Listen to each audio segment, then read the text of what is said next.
मोहब्बत भी कंदो ऐं अवां जी जिंदगी जा गुनाह भी माफ कंदो। रसूलुल्लाह फरमायो त अवां दुनिया में पक्का ठका मोमिन तॾहिं थींदो जॾहिं अवां जी दिल में पूरी कायनात जे मखलूक खां वधीक मां मोहम्मद मुस्तफा दा मोहब्बत हूंदी। हाणे अभी मसलो समझ,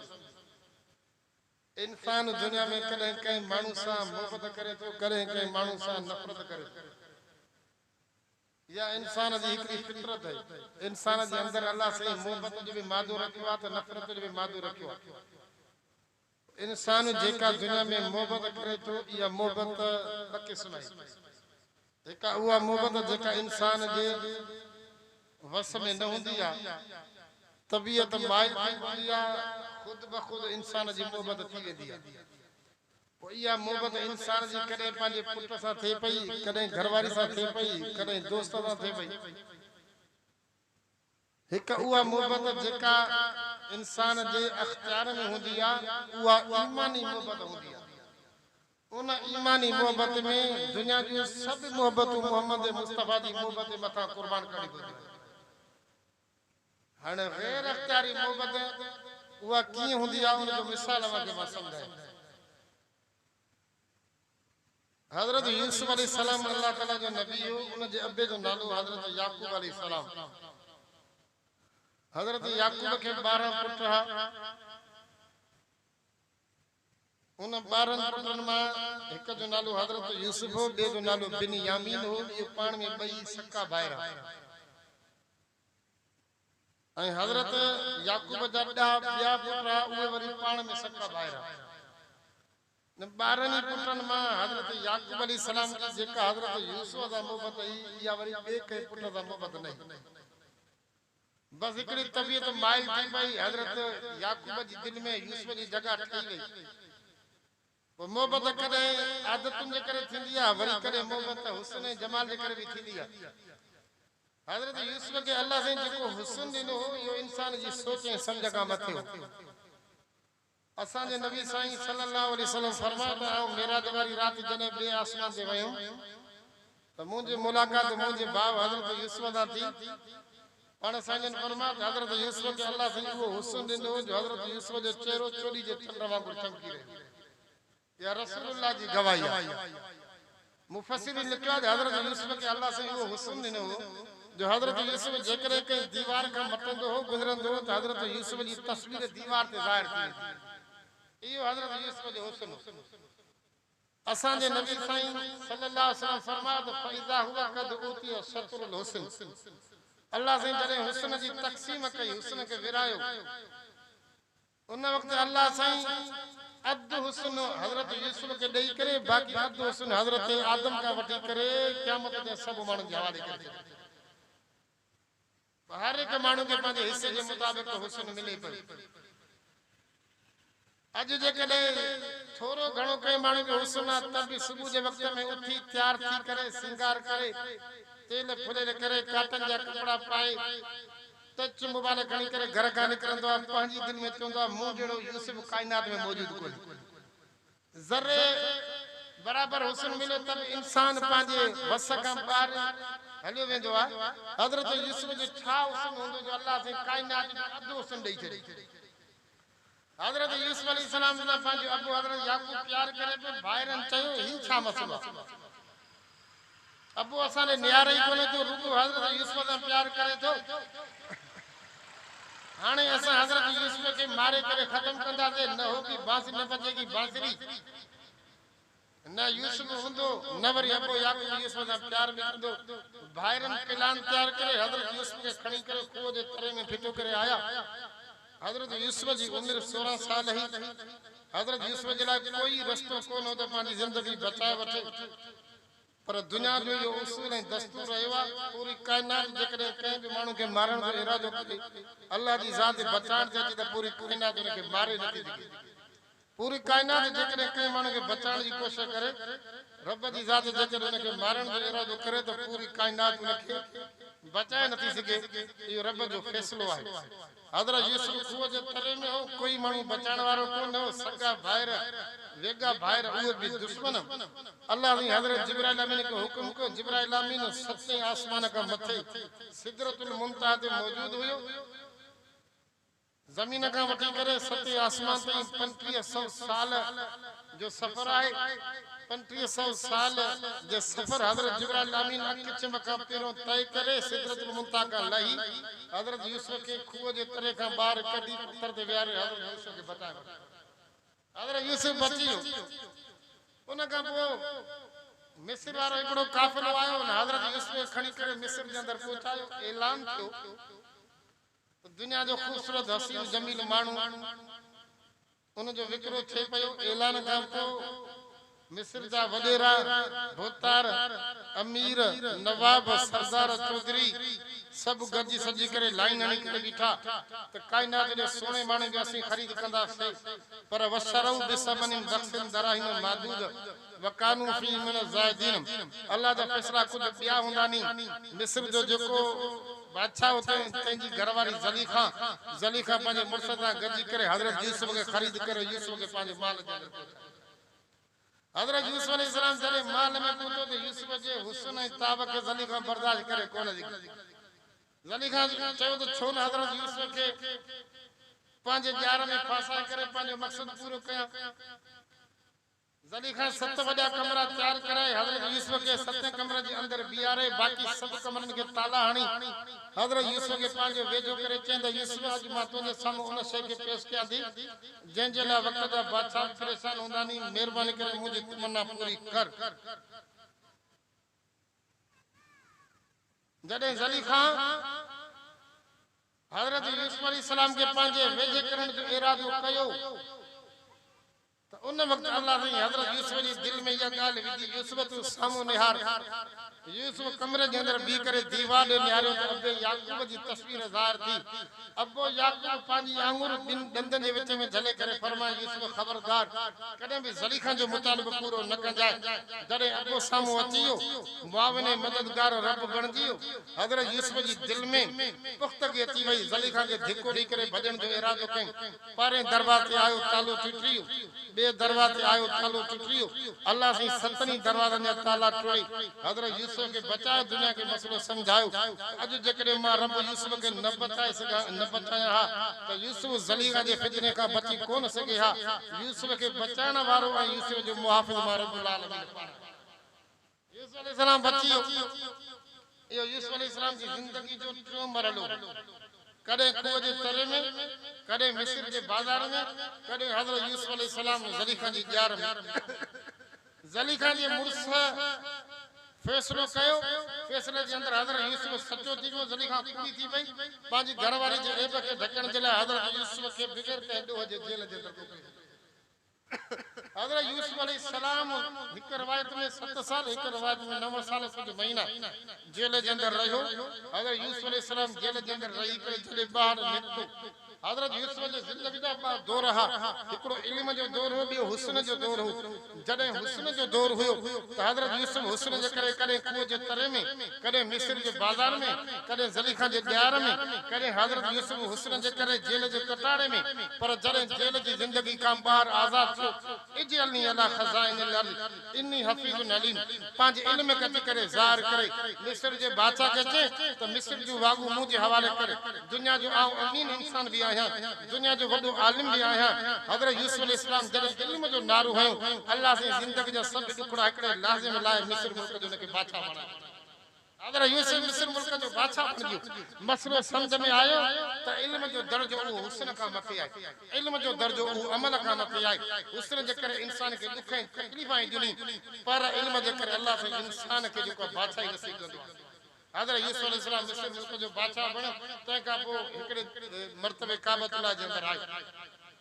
तवाफ करे हज़रत जिब्राइल अमीन मिली हज़रत जिब्राइल अमीन अमन ॿुधो आहे मलाइकनि जो सरदार आहे हज़रत जिब्राइल अमीन खे सरदारी कीअं मिली इहो सम्झो असांजा दोस्त थोरी घणी ॻाल्हि ते आलिमनि खे छॾे करे ॿिए तरफ़ वॾा वञनि था ख़ुदा जो कसम आहे उन मां जी इज़त जो रब वटि हिकिड़ो वॾो मर्तबो ऐं मक़ाम आहे अकरमुल उलमा असां जे नबी फरमाते तवी उलमा जी इज्जत कयो हिन जे करे त इन्नल उलमा वरसतुल अंबिया रसूलुल्लाह फरमा दुनिया जो जान छॾे वियो मुखा अॻु नबी आया उहे दुनिया जो जान छॾे विया दिर में दीनार कोन छॾे विया नबी इल्म छॾे विया इल्म खे हासिल करण वारा आलिम सगुरा इहे मां मोहम्मद मुस्तफा जे दीन जा वारिस जंहिंखे रसूलुल्लाह पंहिंजो वारिस करे ॻाल्हि ख़तम आहे असां खे थोरी घणी कावर आई या ॿिए तरफ़ को मफ़ाद मिलियो उलमा खां त कढियो जलाबा उलमा खे छॾे वई मुझा दोस्त जेकरे दुनिया जो तकलीफ़ बर्दाश्त करे उलमा जो साथ निभाई खुदा जो कसम मां जे करे अल्लाह से तो वो मर्तबे मकाम दींदो जेको तोनी सोचे समझ का मते हुंदो जिब्राइल आमीन आलिम जी इज्जत कई अल्लाह से उनके मलाइकन जो बादशाह बनाए छड़ियो जेकरे तू आलिम जी इज्जत कंदी अल्लाह से कल क़यामत ॾींहुं मोहम्मद मुस्तफा जे सीने सां तोखे लाइ जिंदगी जा सब ॾुकड़ा हिकड़ो याद कराए तव्हां ॾिसो अल्लाह से मलाइकन के चयो तो बाबा मां आदम के पैदा कयो तो तव्हां आदम जी कयो इज्जत मलाइकन जो रब तू भले आदम के पैदा कर पर आदम की पैदाइश ते असां के एतराज अल्लाह ने फरमाया चलो ठीक है तव्हां आदम जो कराई ता मुकाबलो गाल समझो तम हजरत आदम अलैहिस्सलाम के रब से एक पासे वियारो मलाइकन के बे पासे पाण जलवा अफरोज थी करे फैसलो करे कुछ खाने पीने वाली शयूं खणी करे अल्लाह जे मलाइकन के सामने रखी मलाइको तव्हां आदम जे मथा एतराज कयो त आदम के छो तो पैदा करे ही इंसान दुनिया में वञी करे वयस्फिकु दिमा एक बेजा खून वहाईंदा एक बेजा विरदा जेड़ा झगड़ा फितना फसाद कंदा तव्हां एतराज कयो त रब इंसान के पैदा न करे इंसान दुनिया में वञी करे फितना बर्पा कंदो पर इंसान जी पैदाश में मां हिकमत ॼाणिया थो पर इंसान जी पैदाश ते तव्हां के एतराज जेकॾहिं आहे त हाणे अच मुक़ाबलो थिए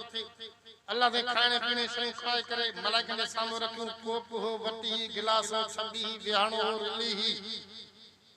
सूफ जैतून नारंगी वगैरह अल्लाह से खाए करे चो अंबियुनी भी अस्माए हाउला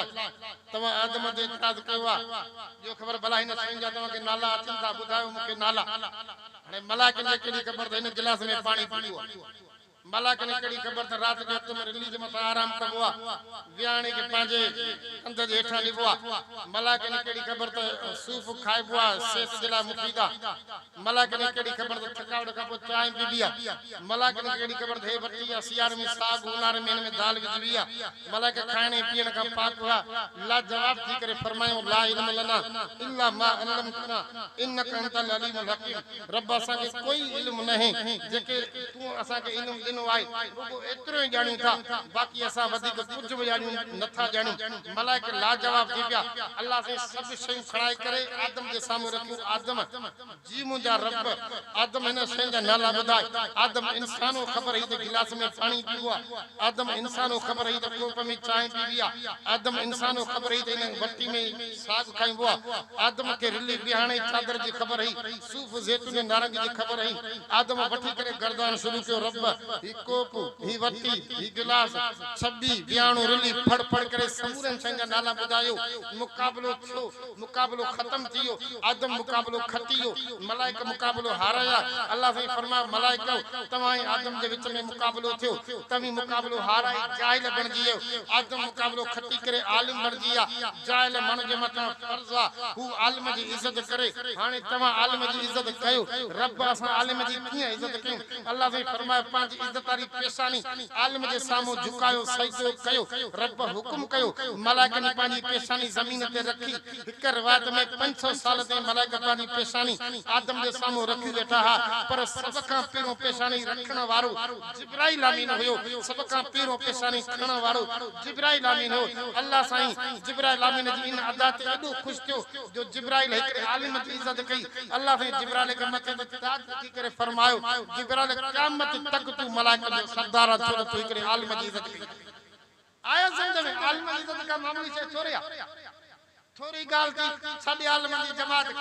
थोरी गाल थी छॾे आलिमन खे खुदा जो कसम आलिम तव्हांजा ख़ैर ख़ानी दीन जे अंदर में ख़ैर ख़ानी दुनिया जे अंदर में ख़ैर ख़ानी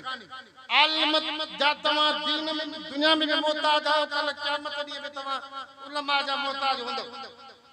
तव्हां जो से भलाने क़यामत ॾींहुं उलमा जा कीअं मोहताज हूंदासीं जन्नती जन्नत में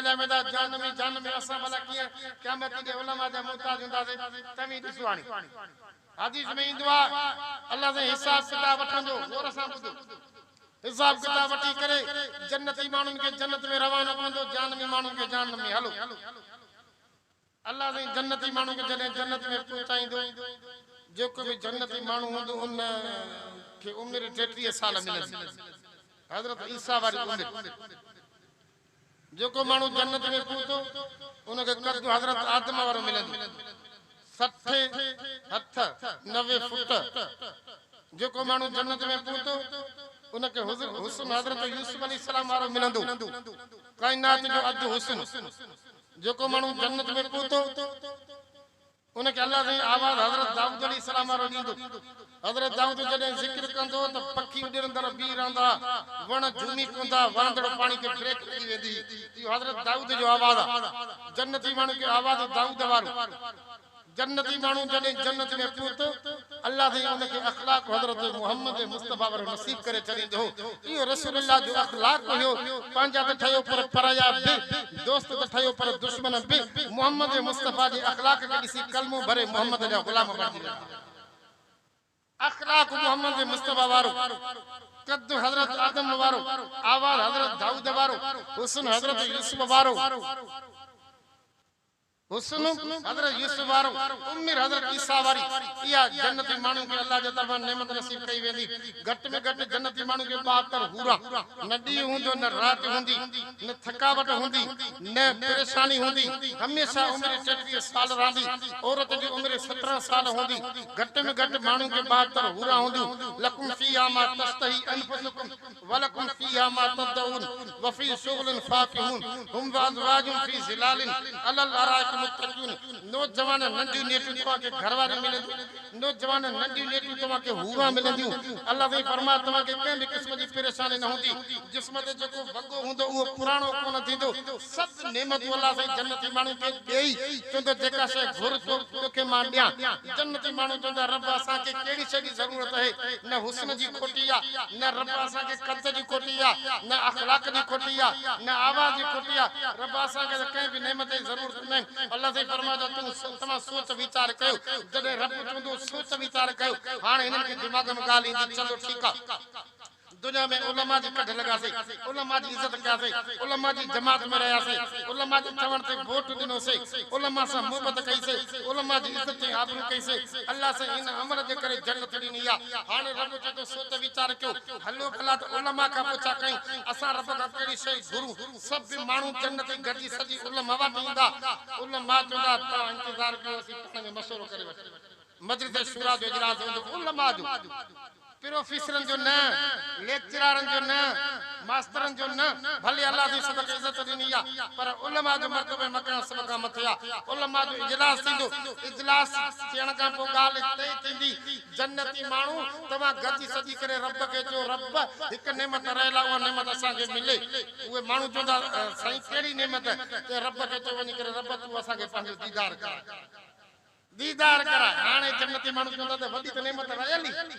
असां त भुलियल असांखे ख़बर कोन्हे। उलमा लाइन ॾिनी आहे, दुनिया में उलमा जी कढ लॻासीं कामयाबी मिली, हाणे बि उलमा जी कढ लॻासीं कामयाबी मिली आहे। हलो हदीस में ईंदो आहे जॾहिं माण्हू गॾिजी सॼी रब वटि वेंदा, रब खे चवंदा रब आलमनि वटि वियासीं, आलमनि मशवरो करे असांखे जवाबु ॾिनो, तव्हां रब खे दरख़्वास्त कयो रब तव्हांखे पंहिंजी दीदार कराए। हाणे रब महिरबानी करे असांखे दीदार कराए। हदीस में ईंदा रब चवंदा तयारु थियो आउं तव्हांखे दीदार कराइमि। रब जी रहमत जलवई अफ़रोज़ थींदी, रब जा नूरानी पर्दा हटंदा वेंदा। जॾहिं रब जो दीदार कंदा जन्नती माण्हू चवंदा ख़ुदा जो कसम आहे जेको रब जे दीदार में मज़ो आहे जन्नत जे नेमत में मज़ो आयो। सम्झ में त दुनिया जे अंदर में उलमा जा तव्हां मोहताज आहियो, आख़िरत में बि उलमा जा मोहताज हूंदो। तंहिंजे करे उलमा जी तव्हां इज़त कयो। उलमा जी जिब्राइल इज़त कई, अल्लाह साईं मलाइकनि जो सरदार बणाए छॾियो। तव्हां उलमा जी इज़त कयो, मुहम्मद मुस्तफ़ा तव्हांखे पंहिंजे सीने सां लाए छॾियो। आयो सम्झ में? असां थोरी घणी ॻाल्हि ते उलमा खां कढी वेठा। बहरहाल मां तव्हांजी ख़िदमत में अर्ज़ु पियो कयो त हज़रत जिब्राइल अमीन खे अल्लाह साईं बादशाही ॾिनी, सरदारी ॾिनी उलमा जी इज़त जे करे। हज़रत यूसुफ अलैहिस्सलाम जिब्राइल सां मिलियो, जिब्राइल बेख़बर मुंहिंजो अबो याकूब जीअरो आहे। तफ़सीर मज़हरी जे अंदरि लिखियो पियो अथव हज़रत जिब्राइल अमीन इन्नहु लक़ौलु रसूलिन करीम, अल्लाह ताला जो निमाइंदो नाइब हो। 1,24,000 नबीन दे वही खणी अचण वारो जिब्राइल अमीन चे हा तुंहिंजो अबो जीअरो आहे के ॾे ख़बर मुंहिंजे अबे जो छा हाल आहे हाणे मां पंहिंजो उनवान ते मोटी अचां पियो मुंहिंजे अबे जो छा हाल आहे के तुंहिंजी अबे जी तोसां त एतिरी मोहबत हुई जो यूसुफ अलैहिस्सलाम तुंहिंजी मोहबत में रोई रोई करे पंहिंजी अखियुनि जी नज़र में विञाए चे मुंहिंजे अबे खे मुंहिंजे जुदाई जे करे केतिरो तकलीफ़ पहुती आहे केतिरो दुख पहुतो आहे जिब्राइल अमीन जो तो जेकॾहिं दुनिया जे अंदरि कंहिं इलाइक़े में 70 औरतूं अल्लाह से पैदा करे 70 औरतुन में वडी थी वञनि शादी करन हर एक औरत के हिकिड़ो हिकिड़ो शाहज़ादो पैदा थे 70 औरतुन के 70 शाहज़ादा 70 ॿार 70 नींगर पैदा थिन इत्तेफाकन कुछ वक्त खां पोइ अल्लाह जी समूरन जे मथां मौत तारी करे 70 ई ॿारन के पंहिंजे तरफ़ घुराए त औरतुन के केतिरो न गम ऐं दुख थींदो हज़रत यूसुफ जो त तमामु वॾो गम ऐं दुख थींदो नौजवान औरत जो जेकॾहिं नौजवान बचड़ो औरत खां जुदा के वञे तो दुख में झुरी पवंदी हज़रत यूसुफ अलैहिस्सलाम के अंदर जिब्राइल चयो मांखे कसम आहे ज़ात जो जिन कब्ज़े में मुंहिंजी जान आहे तुंहिंजी अबे जी तोसां एतिरी वॾी मोहबत आहे जो तुंहिंजी अबे तुंहिंजी जुदाई जे करे जेकॾहिं उन जे दुख खे गॾु कजे त 70 औरतुनि जो दुख बि तुंहिंजे अबे याकूब जे दुख सां मुक़ाबिलो करे आया समझ एतिरो न कनि काचे पोइ उनखे अजुर कतिरो मिलंदो इन दुख जे करे सब्र कयो आहे अल्लाह जी उनखे 70 शहीद न बल्कि 100 शहीदनि जो अजुर दुनिया में ॾेई छॾी मन या हज़रत याकूब दी हज़रत यूसुफ सां मोहबत हुई तबई मोहबत हुई या यूसुफ जे बस जी ॻाल्हि कोन्हे ख़ुदा जे तरफ़ां मोहबत हुई त यूसुफ अलैहिस्सलाम जी जुदाई में हज़रत याकूब रोई रोई करे पंहिंजी अखियुनि जी नज़र विञाए वेठो इन मोहबत खे चइबो आहे तबई मोहबत गैर अख़्तियारी मोहबत ॿियो मिसाल मां तव्हांखे सम्झायां असांजो नबी सगोरो सब्तो सल्लल्लाहु अलैहि वसल्लम उनखे घर वारियूं 11 केड़ी 11 बीबी खदीजा बीबी सौदा बीबी आयशा बीबी हफ्सा बीबी उम्मे सलमा बीबी उम्मे हबीबा बीबी ज़ैनब बिन्त जाश बीबी ज़ैनब बिन्त खुज़ैमा बीबी जुवैरिया बीबी सफिया बीबी मैमूना रज़ी अल्लाह ताला अन्हा ये रसूलुल्लाह जी 11 घरवारी 11 घरवारनि मां हिकु घरवार जो नालो अम्मा आशा सिद्दीका तय्यबा ताहिरा रज़ी अल्लाह ताला अन्हा उहा कंहिंजी न्याणी आहे हज़रत अबू बकर सिद्दीक जी अम्मा आशा सिद्दीका जो जेको रसूलुल्लाह सां निकाह थियो उन निकाह जो फ़ैसिलो रब्बुल आलमीन मथे आसमान ते कयो हदीस बुखारी जे अंदर मौजूद आहे रसूलुल्लाह फरमाया हज़रत जिब्राइल अमीन हिकड़े मर्तबे मूं वटि आयो रेशम जो जिब्राइल खे कपड़ो हुयो उन रेशम जे कपड़े में हिकड़ी तस्वीर वेड़े सेड़े करे जेकर मूंखे ॾिनई चई इन तस्वीर खे त मां ॾिसो रसूलुल्लाह फरमाया आशा न मुंहिंजो निकाह त कोन थियन हुयो जिब्राइल अमीन अल्लाह जे तरफ़ां आयो जन्नत जे रेशम वारे कपड़े में हिकड़ी तस्वीर खणी करे मूंखे ॾिसारे जॾहिं मां तस्वीर ॾिठी त इहा तस्वीर अबू बकर सिद्दीक जी न्याणी आयशा जी हुई मूंखे चयो साईं कुझु वक़्त खां बाद में हिन आशा जो निकाह मोहम्मद मुस्तफा तोसां थींदो इहो फ़ैसिलो रब्बुल आलमीन आसमान ते करे छॾियो आया समझ में अम्मा आशा जो मर्तबा मकान जन्नत जे हूरन का भी मथे होयो रसूलुल्लाह रब का रोई करे दुआ करी रब मां दुनिया में बराबरी कयां दो एक रात बीबी खदीजा वट बीबी रात बीबी सौदा वट टी रात बीबी आशा वट चौथी रात बीबी हफ्सा वट एक रात हर घरवारी के जातो पर आशा से जेकी मां मोहम्मद मुस्तफा जी मोहब्बत आहे या मुझे वस में नहीं आ मजबूर आया रब आशा जी मोहब्बत मुझे पकड़ न कंजाए तो त मोहम्मद मुस्तफा जी बेन घरवारन सां भी मोहब्बत आहे पर जेका आशा दा मोहब्बत एड़ी मोहब्बत के भी घरवारी दा आया समझ इया मोहब्बत त पई हुंदी आ जे मोहब्बत जे अंदर इंसान मजबूर हुंदा पाजे वस में न हुंदो इन मोहब्बत में शरीयत में फर्क कोने मोहब्बत भाउ सां थी पई मोहब्बत घरवार सां थी पई दोस्त सां थी पई बी मोहब्बत गैर तबई गैर तबई अख्तियारी मोहब्बत जेके चइबो आहे या ईमानी मोहब्बत हुंदी आहे इन मोहब्बत जे मुक़ाबले में दुनिया जी सब मोहब्बतूं कुर्बान करणी पवंदी मिसाल